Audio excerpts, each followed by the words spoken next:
Hey everybody, it's Saturday.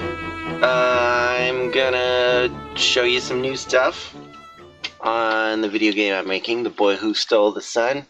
I'm going to, let's see, I'm gonna launch the game here, just gonna jump right into some stuff. Skip the intro, and we'll go full screen with the game here. There's some fun things going on. I don't remember, I guess last time I showed signs and text and stuff like that. I'm just going to run over here to the thing and restore my heat and health and all that stuff and show you the little critter that I've been working on for a couple days. It's little cave slugs. They're just little green blobs right now. They glow a little bit and affect the light map here, a little 8-bit light map. Oh, yeah, and then if you step on them, they're a pile of goo. I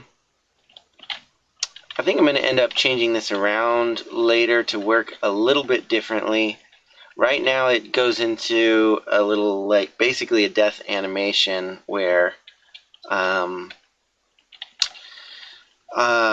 it's just one frame and it's just a little blob of goo. And it leaves its light on or expands its light a little bit because it got squished. And that happens anytime that the collision rectangles overlap. You can see here, I guess it's still got that. Anytime my little, it's the gray box, not the yellow or the pink one, but anyway, got too many boxes. Anytime those bump, it just automatically squishes the slug into a little pile of goo. I don't think I want to be able to walk behind that like this. That's kind of a bug. But I don't have a system to throw clutter on the ground that just stays on the ground. I've got stuff for particle effects, but not just like dropping graphical clutter. I need a clutter system so that for lots of different stuff. So that's coming up. You can see the shadow intensity, little soft shadows that blend a little bit differently from this because it's a little glowy light source. If I don't step on a slug, but I get up close to it and oops, I bumped it. I squished that one too. Okay. All right, here we go. I picked up a slug. So that's cool. But there's a bug. There's a bug with the slug, which is that the light doesn't come with it. That's no good. No good at all. Yeah. So if I go up here, there's still a little tiny bit of light on the light map here, where that was. The other thing that is kind of bogus is I'm going to have to not die, but anyway, I can carry this slug in here, but it's light. Oops, I died and dropped the slug. Man, this ice is harsh. Ah! Okay. Oh no, he's walking right off the map. That's bad. Okay, I just lost that slug. He's just never coming back now. Okay, well anyway, I can't take his light, with me across maps. So I put those on the bug list. My man Vincent, I think, has been checking into those today, chewing through bugs with me as we discover all kinds of fun and silly things that happen. So I've killed the slugs. I don't have any more in here right now. But yeah, I was saying earlier when I squish these, I think later, instead of just still being a sprite that's alive and stuck in one animation, I'm going to instead just bake his light into the light map for this position, throw a clutter on the ground when I have a system for that, and then just delete the entity entirely. And that will help too, because I think I want some little, like, I don't know where slugs live, in like little nests or whatever. I think I'm just going to make some kind of little slug emitter in various caves where it'll check out like how many are still alive, and if you've squished a lot of them or run off with them, they'll be kind of like mini lamps basically. I had wanted to run through here and well, yeah, I'm super dead on that ice. I wanted to run over here. Apparently there's a lot of ice in this cave as well. This one wasn't lit up yet. I had wanted to do a run through of this with a slug to see if I could make my way out the other side. I do have an outdoor map that connects to this somewhere. I've just never explored it here because I can't see my way through. Anyway, that slug is still hanging out there on the outside of the map. So yeah, I need to take ice away from doorways. I need to make that a general like design philosophy here, is that doorways are safe so that we don't run into weird things like that. I may also, I haven't thought about this before, but I may just have to do, if you can see the collision lines, not the pink ones, but the green ones. I don't think my mouse shows up on this view. Maybe if I switch back to whole display. Okay. So yeah, oh yeah, I just shut off the mouse, you can see it. Anyway, whatever. The sort of light green lines that trace around the edges of the terrain, they just map to the collidable regions. I might be able to, yeah, I'm sure I can, just put one around the whole level so that if there's a you know, opportunity to jump off the side of a map, that the critters can't walk off the edge of a map, and we can't walk off the edge of the map, so our slugs won't disappear, because that's a real problem in life, disappearing slugs. Bob's still chilling right here. I've changed the light algorithm a little bit, so his stuff looks a little bit different.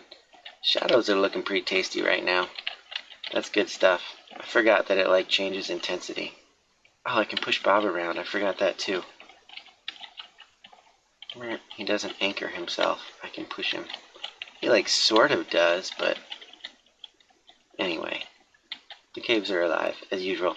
Okay, so that's kind of a cool thing. I worked for a couple days to get this slug up and running, but it'll need to be revised. We're coming up, this is the last day of, what is it, March? We're in March? Yeah. So next month I'm just going to be in kind of a sprint of making all kinds of critters. I've got a couple of guys designing maps on this project now. I've got a team of like 4 developers, 5 people in total here with my producer Andrew that are working on this project. I can't tell you how exciting that is. I mean, I can tell you. It's very exciting. Having a team is much better than doing stuff by yourself. I'm going to close this real quick. I'm going to open up the map editor so I can show you a couple other things. I've been putting together some different, let's see, lab test. Oh yeah, this this texture set looks a little funny. I'll go full screen here. This texture set looks a little funny, and I'll have to push Bob around so you can kind of see what everything looks like here, because we're a little dim. This is so funny. I hadn't actually planned on using Bob as a portable lamp here, but here we are. Such is game dev. Anyway, creating 3D blocks and stuff that are meant to be walls is really strange. I did several like textured wood kind of attempts at this this indoor, wait, shoot, I don't know how to get back there. Okay, I'll just go back to the editor. You can see here what this looks like in general. I just accidentally walked through that door there, and it just linked to another map, but that map doesn't link back here, so I forget how that all stacks up. But anyway, I ended up coming up with this very strange sort of blocky texture, and it just has to do with the fact that I designed my environment tiles to work for rocks and terrain and stuff, but I didn't ever test it with yeah, walls, stuff that was meant to look indoor. So this looks a little funny to me still, but it's the closest I could get to look like the walls had height that's just one of those design things where you end up designing it for one purpose and then using it for another, and you get wonky results. We'll chalk that up to lessons learned for next time. But in general, it still does what it needs to do. Let's me paint. Blah blah blah blah. Undo that stuff. I'm not gonna save that. Anyway, my designer's been working on some other levels. Let me see here. Let's take a look at this one. Just look around a little bit at the shapes and everything that our guys are exploring. Added more little graphical details. I got trees for the overworld. I haven't used those in my test maps very much, but this one's got it. Little door thing in the side of the rock that looks cool. Stuff that my designers have requested. There was another side door. I'm not sure.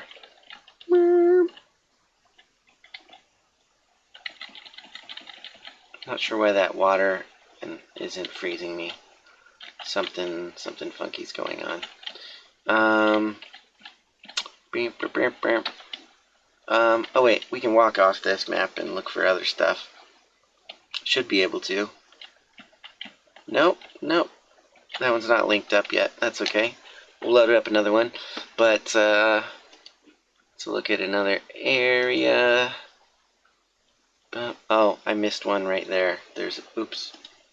There we go.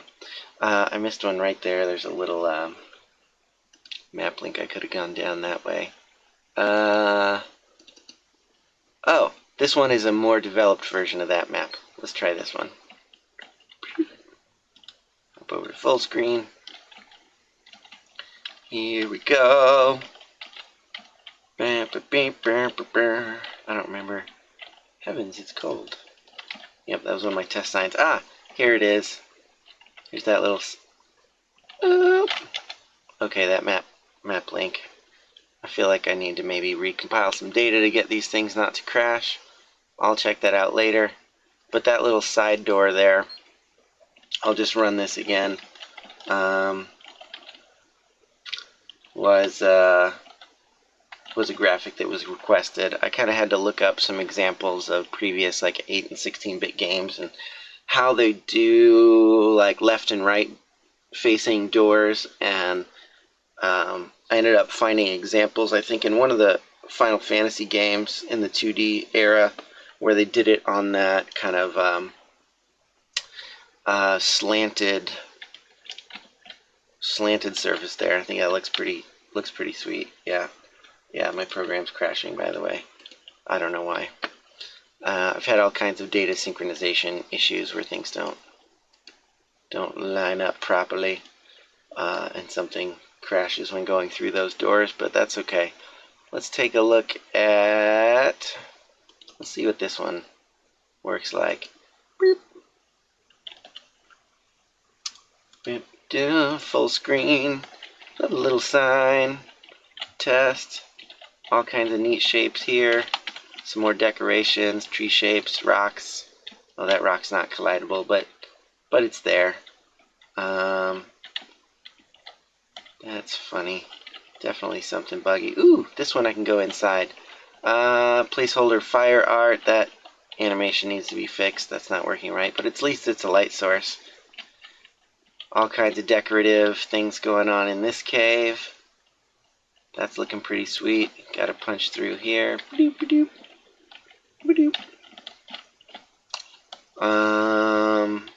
Yeah, that guy. Yeah, something's funky with.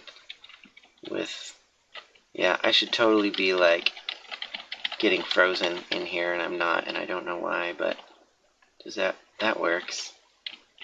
The flurry knows it's water, but bugs and bugs and bugs. I feel like that's a false bug. Like if I recompiled everything properly, that this would work right. I don't know why. There's some placeholder art.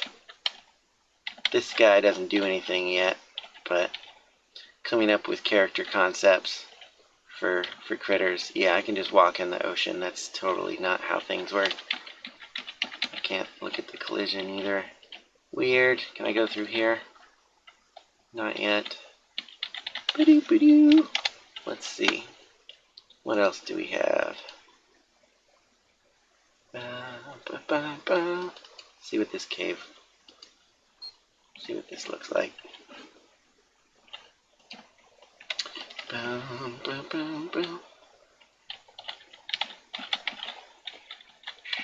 Is this one gonna? This one's not working either. Man, I need to figure that out. It should be working. Anyway, underground water and cave exploration-y stuff. Cool shapes. We're gonna get some gameplay into these sometime in the next month. Yeah. Other decorations in here. Need to get some light sources in here. Woo. I should not be able to walk over there. Again, I should insta-drown in the ocean. More bugs to solve, but again, I think compiling properly and rebuilding all the data will probably fix that. Yeah, I got a bunch more maps that my dudes have been working on. That one was done by my buddy Neil. Anyway, all kinds of stuff I'm working on. The bug list keeps growing as ever. Infinite number of bugs that you only find the ones that you discover, I guess, by trying to use things. I keep wondering if there's something else I need to show. I guess I'm going to go back and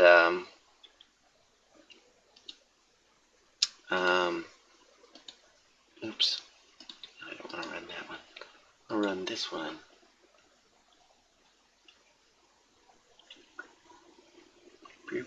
Compiling. Okay, I'm gonna go back and take a look at the slugs one more time, just for funsies. So yeah, I did all my carrying between maps testing with this guy, and oh, I wonder if he can step on the. He should be able to. Or did I check for just the player? I forget. Can that guy bump into the slugs? I don't think he's gonna squash the slugs.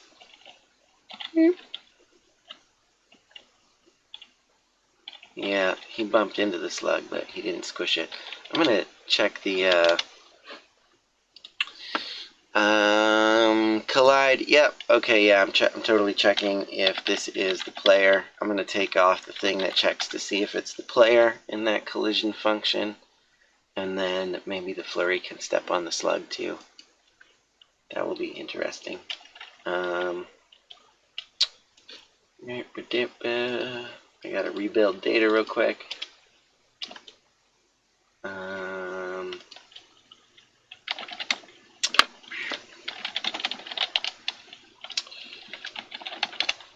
There we go. I'm gonna launch this again, and we will see if the flurries can stomp on slugs, because that seems important and fun. All right, going full screen. One more track into the.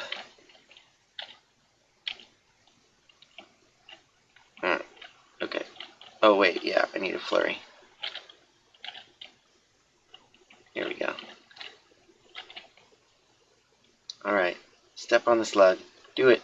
There he goes. Totally squashed that one. Let me take this poor defenseless slug. See if he can squash another one.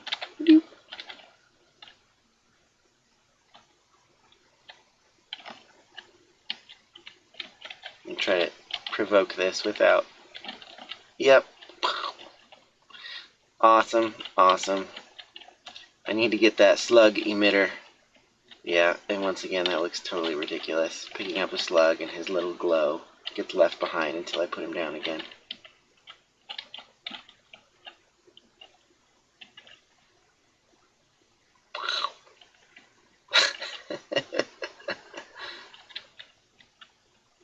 Okay, that's too amusing. I feel like this is the first little opportunity for just boyhood cruelty stepping on bugs, but we'll see how that goes. That flurry has just iced himself in the water over here. And I'm I'm frozen. Okay, with that, I think I'm going to call this episode done. Thanks for tuning in to check things out. I'll be back hopefully like next week again with some more updates. I'm going to keep making cool critters and fixing things. Thanks to all my development buddies who are contributing to this. It's moving forward so much faster now. I'll catch you next time. Later. Bye.